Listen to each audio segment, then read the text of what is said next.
পাকিস্তানিদের বৈষম্য বিরোধী তার কারণে, বৈষম্য করার কারণে ৭১ নাকি জনযুদ্ধ হয়েছে, মুক্তিযুদ্ধ হয় নাই।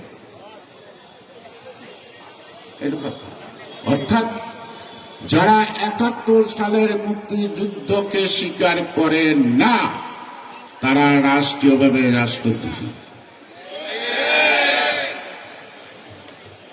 হতে পারে। রুগ্ন যেমন দেশ দেখতে চেয়েছে তেমন দেশ হয় নাই, না হওয়ার পিছনে আমাদের সকলের ব্যর্থতা, আমাদের অনুশোচনা, অনুতপ্ত। আমরা কেন পারি নাই সেগুলো নির্ধারণ করেই আমার দল সকল দলের পক্ষ থেকে আমাদের ভারপ্রাপ্ত চেয়ারম্যান জনাব তারেক রহমান ৩১ দফা দিয়েছে। সেই যেমন বাংলাদেশ চেয়েছিলাম ৭১ যুদ্ধে, এমন একটি বাংলাদেশ আগামী দিনে করতে, প্রতিষ্ঠিত করতে। তফাৎটা কোথায়?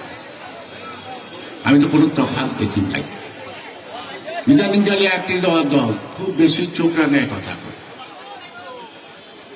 খুব চোখ রাঙায় কথা কয়। মনে হয় এতটা চোখ রাঙাই ভালো না। জবাব ৭১ দিচ্ছি, এখন যদি দিতে হয় সেটা কোনো মঙ্গলজনক হবে না।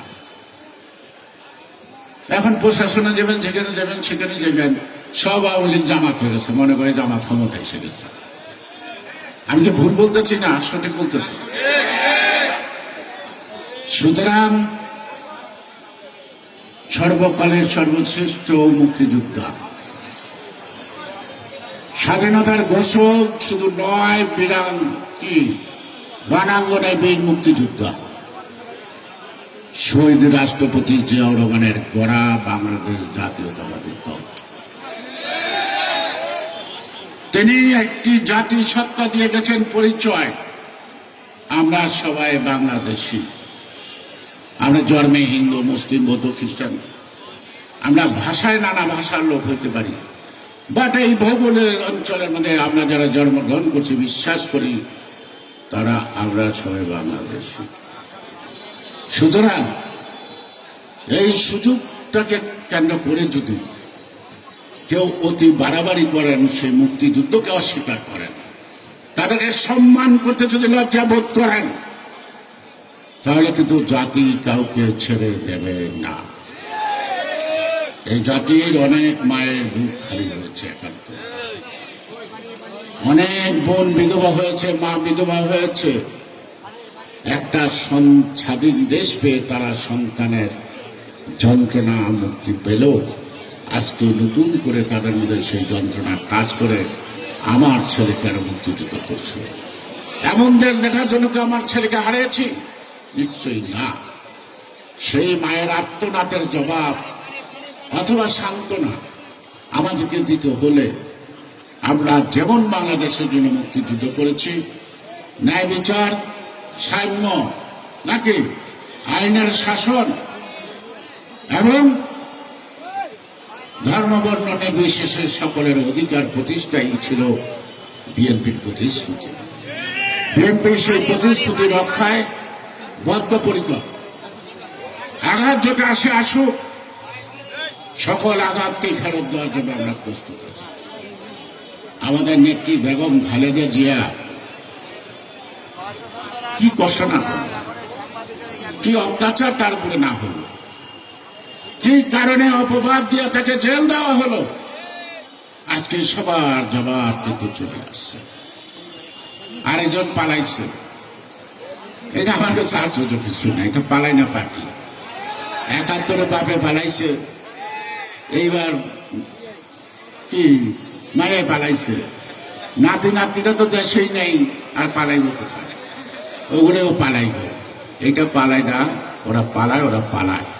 জিয়াউর রহমান যেমন রণাঙ্গন ছেড়ে পালায় নাই, খালেদা যেমন রণাঙ্গন ছেড়ে পালায় নাই, খালেদা যেমন সকল ষড়যন্ত্রের কাছে মাথা উঁচু করে দৃঢ় প্রত্যয়ের সাথে আন্দোলন সংগ্রামে নেতৃত্ব দিয়ে গেছেন, সেই কারণেই আমরা এত শক্তি পেয়েছি।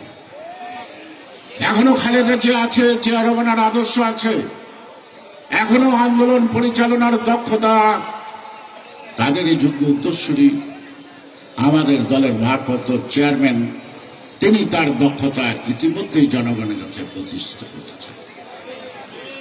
হয়তোবা 1 বছর আগে, 1.5 বছর আগে তারেক রহমান বিএনপির শুধু ভারপ্রাপ্ত চেয়ারম্যান ছিল, এখন আমার মনে হয় বিএনপির সীমানা গণ্ডি পার হয়ে তারেক রহমান এখন জনগণের নেতা, দেশের নেতা, দেশের মানুষের আশা আকাঙ্ক্ষার ফল, সকলের প্রত্যাশা তারেক রহমানের নেতৃত্বেই শেষ যুদ্ধটা হবে, সেই ভোটের লড়াইটা হবে, সেই ভোটে একটা জনগণ কি জনগণের অর্থাৎ আপনারা আপনাদের সরকার প্রতিষ্ঠিত করবেন।